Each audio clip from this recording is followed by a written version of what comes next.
कहते हैं ये करनी भरनी का मेला है, ये चिड़िया रैन बसेरा है। गंगा स्नान क्यों जाते हैं कि हमारा कोई अपराध हो जाए तो गंगा जी ले ले, और हमारी कोई कामयाबी न हो रही हो तो पूरी हो जाए, मन इच्छा पूरी हो जाए, इसलिए जाते हैं गंगा स्नान करने के लिए। ऐसे ही मेरे परिवारजनों, एक नगर में एक सेठ जी रहते थे। सेठ जी और सेठ जी की कोई संतान नहीं थी, संतान नहीं थे। बार बार सभी का, कभी हनुमान जी का तो कभी शंकर जी का, तो कभी कोई बता देता था तो सभी का गुणगान करते थे। दरवाजे दरवाजे जाकर के राहत लेना चाहते, लेकिन राहत कोई न मिल पाई। और क्या हुआ कि उन्होंने अपना गंगा स्नान का एक मार्ग बना लिया। किसी ने बता दिया कि तुम नियम से गंगा स्नान करो और गंगा जी तुम्हें तुम्हारी मनोकामना पूरी कर देंगे। तो पूर्णिमा है, सोमवती है, अमावस्या है, गंगा स्नान नित्य व्रत जाते थे और गंगा स्नान करके जल लाते थे, शंकर जी पे चढ़ाते थे।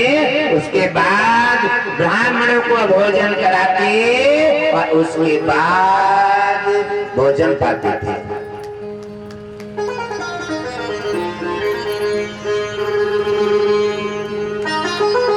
समय बढ़ता चला या मेरे परिवारजनों, एक दिन क्या हुआ, गंगा स्नान करके वापस आ रहे और गंगा स्नान करके जैसे गंगा जी से निकले और एक संत जी मिल गए।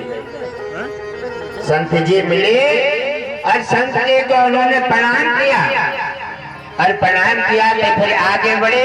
संत जी ने कहा, बच्चा इधर आओ। कहने लगी, गुरुदेव बताइए क्या क्या है। कहने लगे, आज्ञा नहीं है कि सुझाव है। क्या गुरुदेव? कहने लगे, गंगा स्नान करते समय तुम्हें किसी दिन नाका खा जाएगा, यानी नाका खा जाएगा। गंगा स्नान करते हैं रोज आज, और किसी दिन गंगा जी में से नाको आपको उपलब्ध होगा और तुम्हें लील जाएगा। सेठ जी ने कहा, संतान प्राप्त हम करने के लिए गंगा स्नान आते हैं और गंगा में से नाका किसी दिन हमें खा जाएगा तो हमारी जीवन लीला समाप्त हो जाएगी, तासे तो फायदा क्या है। और जाकर के घबराए हुए घर पहुंचे और घर से कहा, उन्होंने कहा, आज कैसे उदास दिखाई दे रहे हो। वैसे गंगा स्नान से आते बड़े प्रसन्न चित्त दिखाई देते थे, आज तुम्हारा चेहरा कैसा उतरा हुआ है। उन्होंने कहा, चेहरे की क्या बात बताएं। आज एक ऋषि राज ने बताया है कि तुम्हें स्नान करते समय किसी दिन नाक को खा जाए। कहने लगी, तो तू गड़बड़ है, और नाका अगर खा जाएगा तो फिर इसमें कोई लाभ नहीं है। ऐसा करो, और न जाने किस दिन धोखे में गंगा स्नान को पहुंच गए, और जिस दिन गंगा स्नान को धोखे में पहुंच गए और याद आएगा तब तक नाका लील जाएगा, जीवन समाप्त हो जाएगा। इसलिए ऐसा करो, रात में मीटिंग बनाई और कहने लगे, घर के बच्चे तो है नहीं, चलो ऐसा करती हैं, गंगा जी से हट करके कहीं शहर में चले चलते हैं। तो जीवन नैया जो है मन लय लय घूमता है, और कर्म और भाग्य तो साथ जाता है। कहीं चले जाओ, कहीं जाओगे, जीवन लीला आपके साथ जाएगी, ये नहीं। और ऐसे चले जाते हैं जैसे कासगंज है, बरेली है,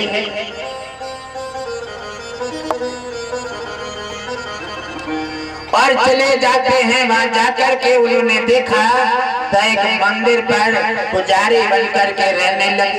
कहने लगे, साधन तो अपनाना पड़ेगा, और मंदिर पर पुजारी बनकर रहने लगे।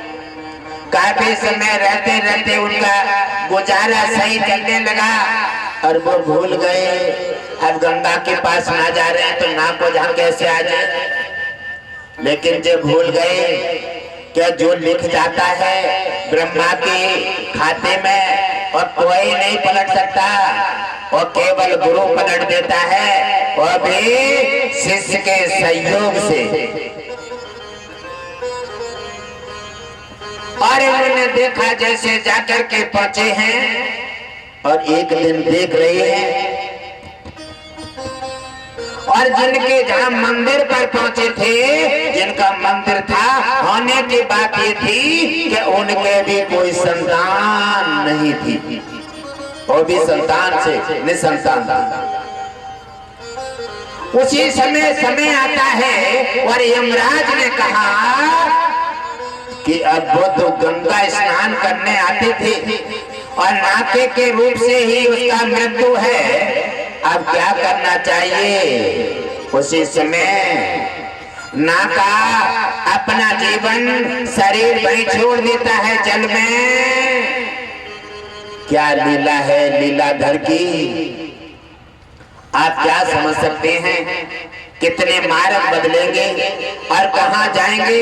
कर्म लेख न मिटे, करो चाहे लाखों चतुराई। कितना भी उपाय करो, केवल भक्ति मार्ग से ही संकट टल सकता है, वरना और कोई साधन नहीं है। जाकर के मेरे परिवारजनों उन्होंने देखा, और वो नाका जो है अपनी रूह निकाल लेता है और शरीर में छोड़ देता है, और कहाँ पहुंच जाता है।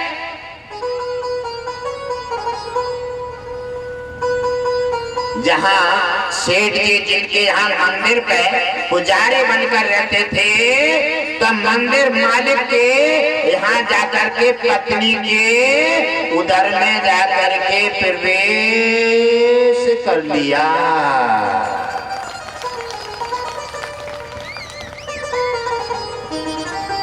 जब वहाँ उधर में प्रवेश हो जाता है और उन्होंने देखा, जब उन्हें आभास हुआ तो उन्होंने शाम को बताया कि ऐसे ऐसे कामयाबी हो गई है। कहने लगे ये पुजारी जी आए हैं, तब से हमारी जय जयकार हो गई है।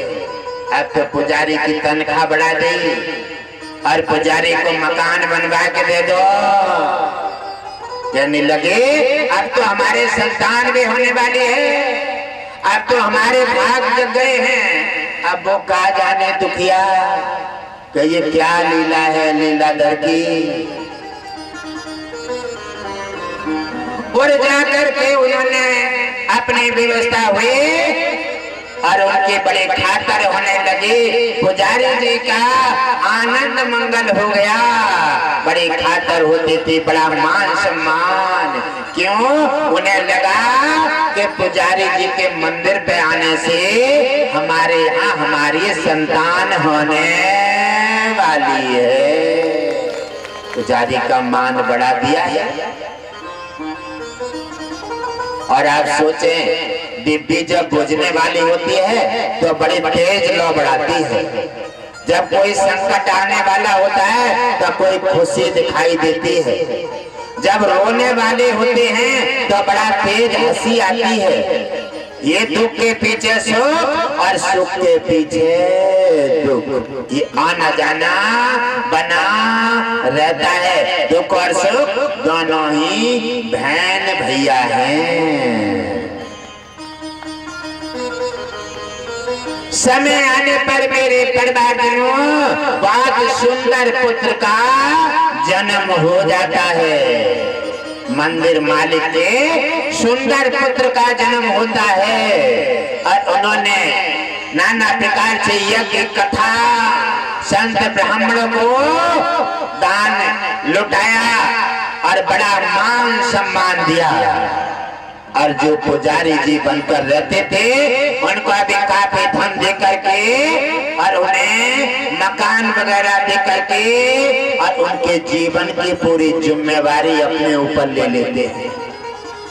धीरे धीरे धीरे धीरे बच्चा जब बड़ा होने लगा बच्चा जब बड़ा होता है और बड़ा होकर के धीरे धीरे दिन दूना पलक समाया बढ़ रहा है और 10 साल में बच्चा होशियार हो जाता है,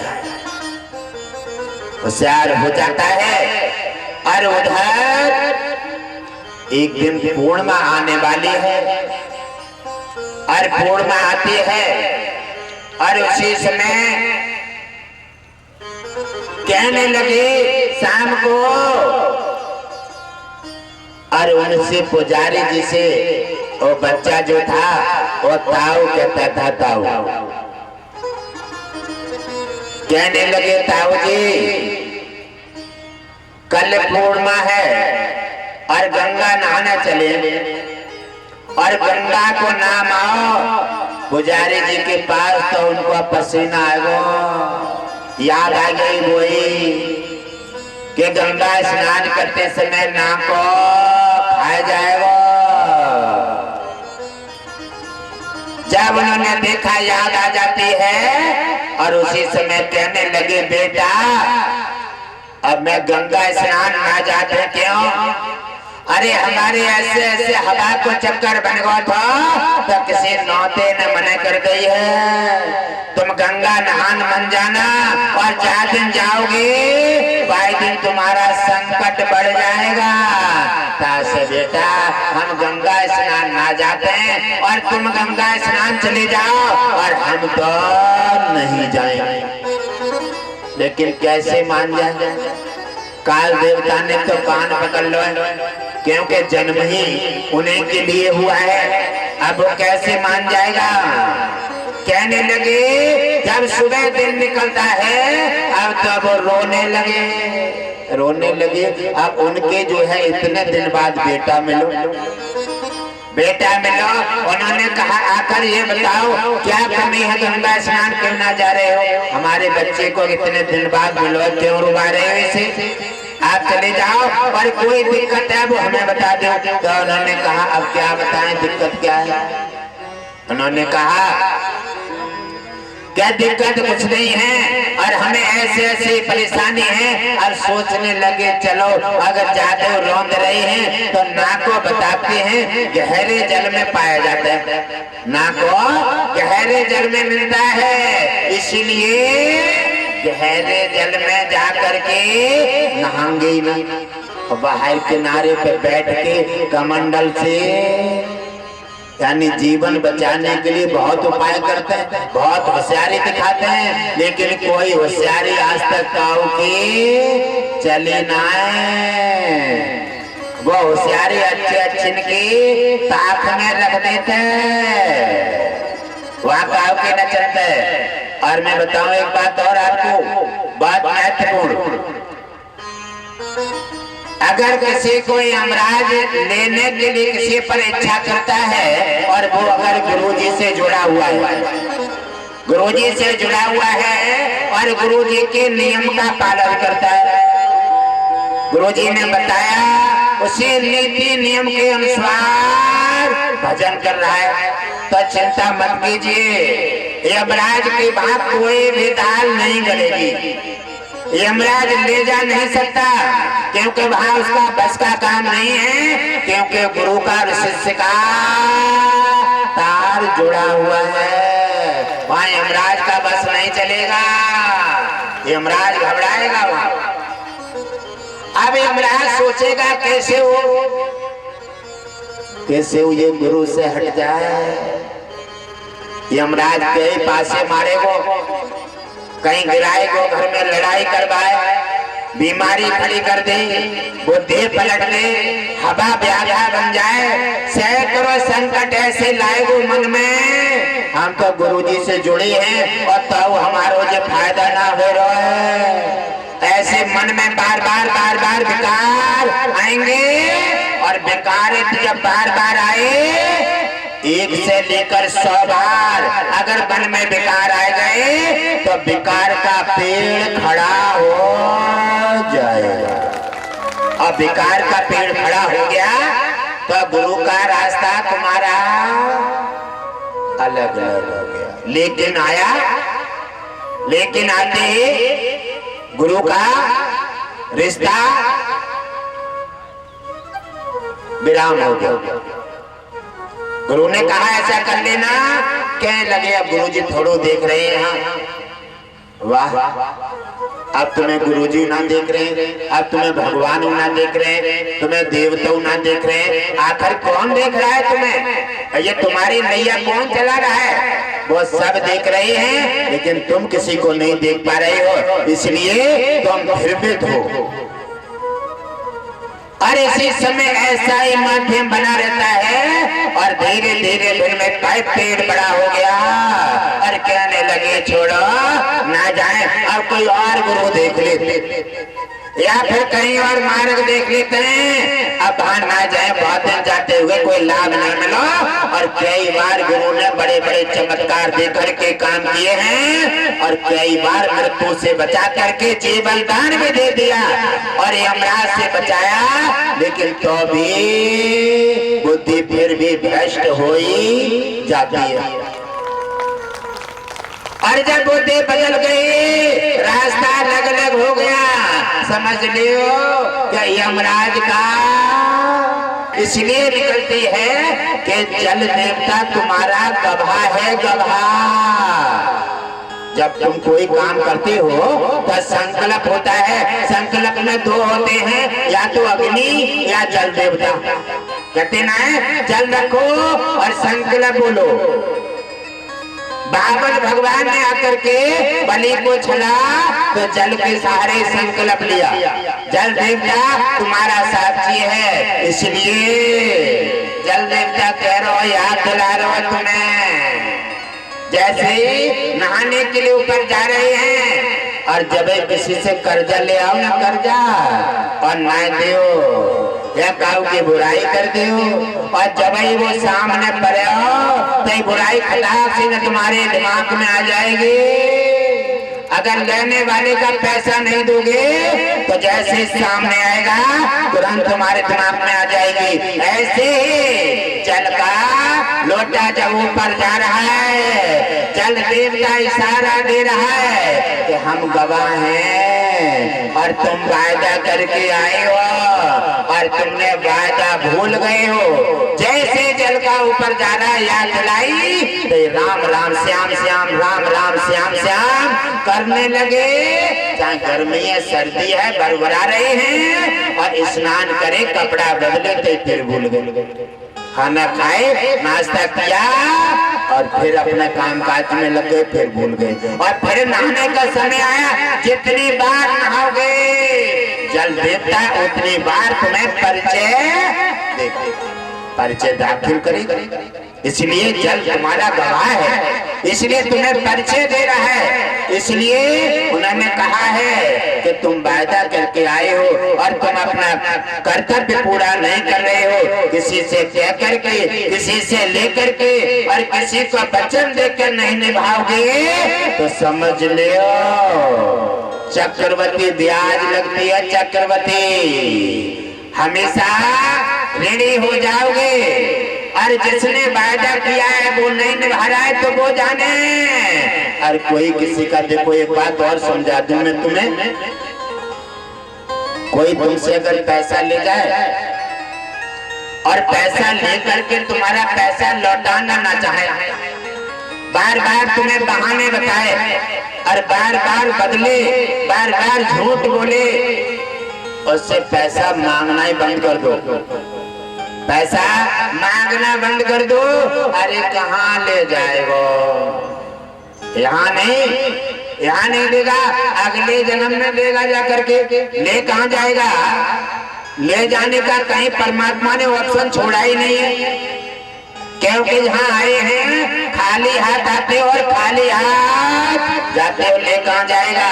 सारी चीजें यहीं पर हैं, सारा लेखा जोखा यहीं पर तुमसे भुगतान कराया जाता है। ये मेरे प्रिय परिवारजनों, ये दुनिया चिड़िया बहन बसेरा है, ना कुछ ले गए हैं ना ले जाएंगे। जो लाए हैं वो सब यहाँ नष्ट करके जरूर जाएगा। जो पिछले जन्म का दान पुण्य था वो सब बैठ के खा लो और यहाँ कुछ करो मत, अगले समय में जाकर के फिर पछताना पड़ेगा। कुठिया में अनाज भर दिया, पैदा नहीं किया, अनाज कुठिया का खत्म हो गया, डालोगे नहीं, कहां से खाओगे?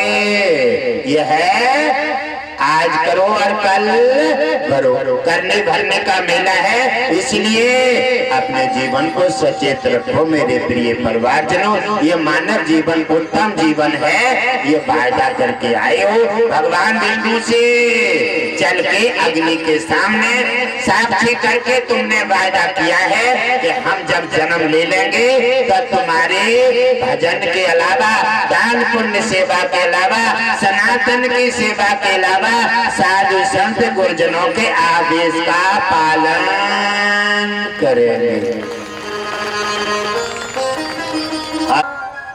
यमराज का रास्ता बिल्कुल क्लियर हो गया, क्योंकि गुरु से फंदा हट गया, नामदान छोड़ दिया, सत्संग छोड़ दिया और मार्ग बदल दिया। कहने लगे गुरुदेव के पास ना जा रहे हो कि आप ना जाएंगे, हमने गुरुदेव छोड़ दे। यमराज खुश हो रहा है, कहने लगे तुमने गुरुदेव छोड़े और हमारा काम बन गया, अब हम आ रहे हैं, अब संभाल लो तुम अपनी नैया। आए और गर्दन धस के और लटकाए ले जा रहे हैं।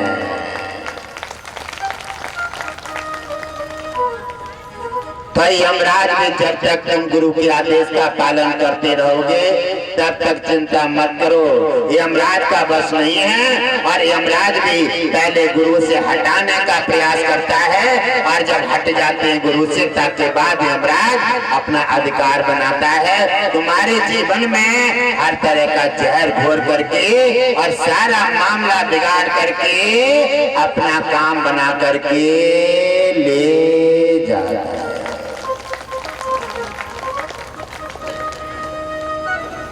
इसी समय मेरे प्रिय परिवारजनों वहां पर जन्म हो जाता है और बेटा स्नान के लिए बार और उन्होंने तैयार हो गए हैं। कहने लगे चलो किनारे पे बैठ के नहा ली। घर के सोच रहे थे ना कि गहरे जल में ना को आए, गहरे जल में जाए ही ना तो हमारो क्या करे ना का।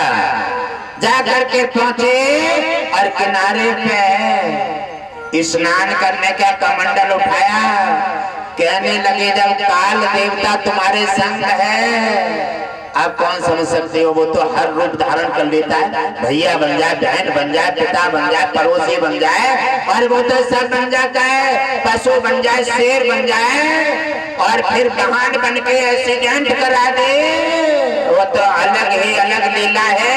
इन चीजों से बचना है तो गुरु के आदेश का पालन करते रहो, भजन श्रद्धा भक्ति भाव से करते रहो। यमराज के हर मार से और इसके शैतानी से बचे रहोगे, तुम्हारी रक्षा होती रहेगी और तुम्हारे जीवन में बहार आती रहेगी।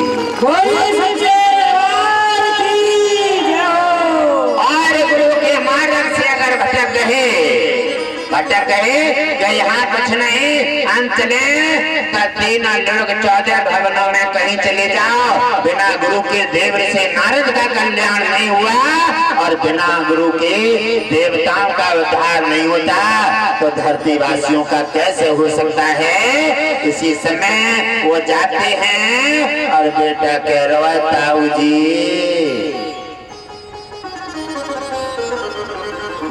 तुम तो किनारे पे बैठ के कमंडल से नहा लियो और मुझे आनंद नहीं आता है। जब तक मैं गंगा में गोता मार के स्नान न करूं तब तक मुझे आनंद नहीं आता है। तो कहने लगे बेटा तुम चले जाओ नहा लो। कहने लगे ताऊ हम छोटे हैं अगर डूब गए, ऐसे तैसे हम अपने माँ बाप की एक इकलौते संतान है, अगर डूब गए तो तुम्हें भी आरोप लगे वो क्या ताऊ जी ले गए और बच्चे को डुबाया है। कहने लगे बात तो खैर सही कह रहे हो, क्योंकि यमराज है ना वो तो सारी बातें ऐसी मारे बोलते सीधे तो तुम्हारे दिमाग में फिट होते जाएं। और उन्होंने कहा क्या करना चाहिए। कहने लगे ताऊ जी आप ज्यादा गहरे में मत जाओ, तुम्हारी कमर में हम डूबने लायक पानी हो जाएगा। अब कमर जल पे पहुंच जाओ और तुम हमारा हाथ पकड़ लेना ताऊ जी। और जब ही हम होता खाए स्नान करके बाहर निकल आए और तुम्हारा भी आरोप बच जाएगा और हमारा भी काम पूरा हो जाएगा। सब कह डाली उन्होंने अपनी। हमारा भी काम पूरा हो जाए क्योंकि वे तो मारने आए ही हैं, उनको भी काम पूरा हो जाए। अब वो समझ ही न पाए, घुमा के कह दी उन्होंने, कह लगे चलो कोई बात ना है, अरे नाको तो डुबान जल में होता है। और जाकर के पहुंच गए कमर जल में, कहने लगे बेटा अब तो तुम गोता हाथ आओ, अब जाए खड़े हो जाओ, जाए खड़े हो जाओ और तुम मजबूत करके हमारा हाथ पकड़ लेना, हम गोता खाए जाए, ऐसा छोड़ मन देना है। कहने लगे नहीं, हम कैसे छोड़ दिए। और जैसे ही उन्होंने गोता खाया है, हाथ पकड़ा गोता खाया, वैसे ही बेटा से नाको बन गो और नाको बन गो और पूरे नाके ने ले लिया। अब गर्दन दिख रही है। उधर उनके माता पिता किनारे पे खड़े हैं, मंदिर के मालिक किनारे पे खड़े देख रहे हैं क्या दिखाई दे रहा है, बेटा से नाका कैसे बन गया। तो कह रहे हैं हम तभी तो गंगा स्नान को आए न रहे, हमें सब पहले ही बताए थे, इसलिए आ नहीं रहते। लेकिन क्या करें, काल देवता पीछे पड़ा हुआ है, इससे बच कैसे सकते हैं। और बात यह है, इसके अच्छाई के साथ बुराई जुड़ी है, बुराई के साथ अच्छाई।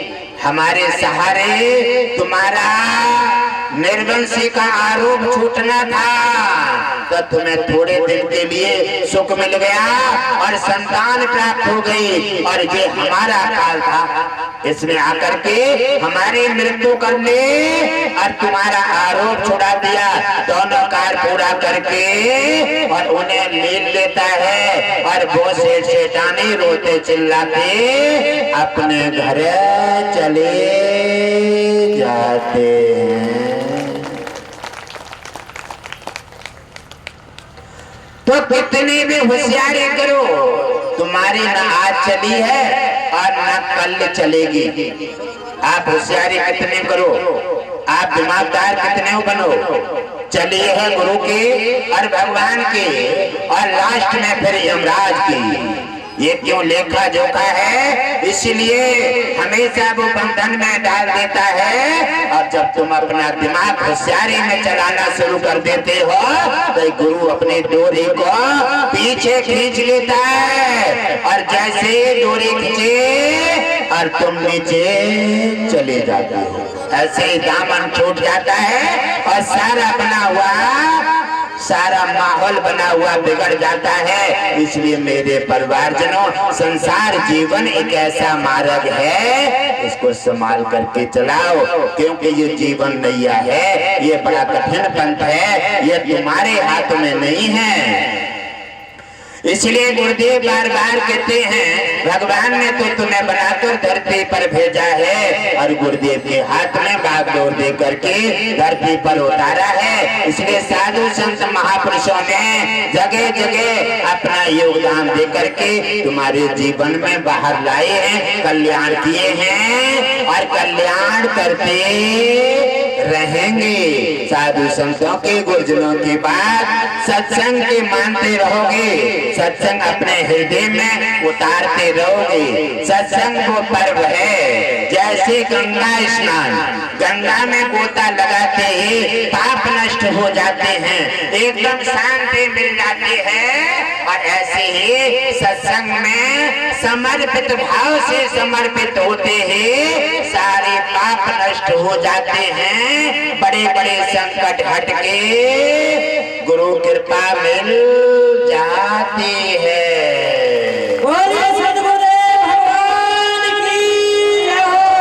तो हे मेरे परिवारजनों, अगर इन चीजों को समझ करके और हम अपने को संभाल लें तो महत्वपूर्ण जीवन है। ये मानव जीवन के धरोहर, ये चंचलता तो तुम्हारे पास है ही, लेकिन जिस दिन मानव जीवन की धरोहर तुम्हारे हाथ से निकल जाएगी वो फिर तुम्हारे हाथ में नहीं आएगी। संकट आ जाता है और आकर के तुम्हारे सिर पर सवार होकर के उसके बाद में केवल पछताना रह जाता है और तुम्हारे पास कोई भी चीज शेष नहीं रहती। ये मेरे प्रिय परिवारजनों, आपने वायदा किया है, आपने वायदा किया है, वही वायदा पर मैं आपको जागृत कर रहा हूँ। मैं आपके लिए वायदा पर पहुँचाना चाहता हूँ। आपने वायदा किया है, भगवान विष्णु से कहा है, हम आपके वंशज हैं और हम हमेशा तुम्हारा गुणगान करेंगे और तुम्हारे सहारे आदेश का पालन करेंगे। यहाँ करके मुट्ठी खुल जाती है, मुट्ठी खुल जाती है और यहाँ आकर के मायापति की माया मोल करके उनके आदेश का पालन करना आपने छोड़ दिया है। कहा जाता है जन्म जन्म के भाग से, जन्म जन्म के भाग से परदे प्राणन पाता है। विष्णु भजन का वादा करके जीव जगत में आता है। आपने बड़ा उत्तम जगह से वायदा किया है और वायदा करते समय अग्नि और जल देवता तुम्हारा साक्षी है, जल देवता तुम्हारा साक्षी है। मैं आपको एक महत्वपूर्ण बात और बताऊंगा कि जब भी आज सर्दी हो या गर्मी, सर्दी हो या गर्मी, जब भी आप स्नान करने जाएंगे, भक्त है तो वो तो गुणगान करता ही है। स्नान करते जब जाएंगे, सर्दी हो या गर्मी, और जैसे जल का लोटा भरेंगे और सिर पे को ले जाएंगे तो कुछ न कुछ मुंह से जरूर निकल पड़ेगी तुम्हारी से। जिसका नाम लेते हो, राम निकले, श्याम निकले, गंगा के निकले, दुर्गा के निकले, काली के निकले, शंकर के निकले, कुछ न कुछ जरूर निकल पड़ेगी। ये क्यों निकलती है? आप बताओ क्यों निकलती है? दुख में सुमिरन सब करें और सुख में करें न कोई, जो सुख में सुमिरन करें तो दुख गाए कौन। अगर जैसे नियम से वायदा करके आए हैं और बाई हिसाब से अगर नियमित भगवान को सुबह शाम पूजा करो, अपने काम काज में लगे रहो, गुरु के आदेश का पालन करो, सत्यवादी रहो, सनातन की सेवा करो और हमेशा दूसरे का हित चाहो तो तुम्हारा हित बना रहेगा। भगवान भी प्रसन्न बने रहेंगे, संकट आएंगे नहीं, संकट के बादल हमेशा तो हट जाएंगे और अंत में नाना प्रकार की सुख की प्राप्ति होगी। और आप तारीख लगाते हैं और यहाँ तुम्हारे गेहूं कटन को है, तारीख देखें कि गेहूं देखें, खाओ के मेहमान आ गए, हम सत्संग ना जाएंगे, मेहमान आ गए हैं, मन जाओ सत्संग ना जाओगे, सत्संग नहीं जाओगे और जो पूंजी पहले जमा हो गई है वो भी खत्म हो जाएगी। इसलिए संसार के मायापति की माया में उलझ करके हम वो कीमती जीवन को दर्शा देते हैं। इसलिए हम नाना प्रकार से भटक रहे हैं, परेशान हो रहे हैं, समस्याएं हमें बार बार भ्रमित कर रही हैं। इसलिए समस्याएं हमारा कुछ भी नहीं बिगाड़ पाएंगी, समस्याओं को हमने मौका दे दिया है। और दोस्त क्या लगाते हो, हम बार बार परेशानी प्राप्त हो रही है, बार बार संकट नहीं छोड़ रहा है, संकट को तो तुम मौका दे रहे हो क्योंकि तुम गुरु के आदेश का पालन नहीं कर रहे हो, इसलिए संकट को मौका दे रहे हो। संकट बार बार बार कर रहा है, बार बार पटका मार मार के तुम्हें चकनाचूर कर रहा है। ये मेरे प्रिय परिवारजनों, इससे अगर बचना है तो गुरुजनों की बात पर ध्यान करें। यज्ञ, दान, सेवा और भक्ति मार्ग पर बने रहे। और कोई किसी की अगर बेईमानी करना चाहता है लेकर के तो छोड़ दीजिए, उसके पीछे मत पड़िए। कहाँ ले जाएगा? आज नहीं तो अगली कल देगा, जा जन्म में नहीं अगले जन्म में देगा। ये जन्म तो आते जाते रहे हैं, आवागमन चलता रहा है, चलता रहेगा। ये है चिड़िया रैन बसेरा। और इसके लिए भूल करके हम कुछ प्राप्त नहीं कर सकते। तो मेरे प्रिय परिवारजनों, आप अपने को संभाल के रखें। और देखो, संभालो ना संभालो वो तो तुम्हारी इच्छा है। और गुरुजनों ने और देवता भी कहते हैं, भगवान विष्णु कहते हैं कि देखो गुरुदेव कितनी भी कहो लेकिन धरती वासी करेंगे भाई जो उनके मन में होगी, क्योंकि मन में होगी इसलिए हम तो अपना फर्ज निभाते हैं। आगे तुम्हारी इच्छा, जो तुम्हें करना है, जो करोगे, जो पौधा लगाओगे कोई फल और छाया मिलेगी। उसके बाद में तो आरोप जरूर और पे लगाओगे, कमी करोगे तुम और आरोप दूसरे पर लगाओगे। ऐसा भी ये भी अपराध है, ये भी अपराध है। स्वयं की गलती से स्वयं को दंड मिलता है। कोई किसी की गलती किसी को दंड नहीं देती। इसलिए मेरे प्रिय परिवारजनों, अगर कोई रास्ता में कैसे भी दिक्कत आ जाती है, भगवान विष्णु का प्रसाद समझ के ग्रहण करो। हानि लाभ, गरीबी, हारी बीमारी भगवान विष्णु का, गुरुदेव का प्रसाद समझ के ग्रहण करोगे, भगवान विष्णु और संकट भी तुमसे हार जाएगा। संकट हारेगा, कहेगा अगर संकट को देख करके तुम रो जाओगे तो तुम्हें और लौटाएगा। और संकट को देख करके तुम खुश हो जाओगे और दोनों हाथ उठा के उसे मांगोगे, बुलाओगे, उसकी आरती उतारोगे, उसका सम्मान करोगे। कहने लगे जे तो मेरे से घबरा ही नहीं रहा,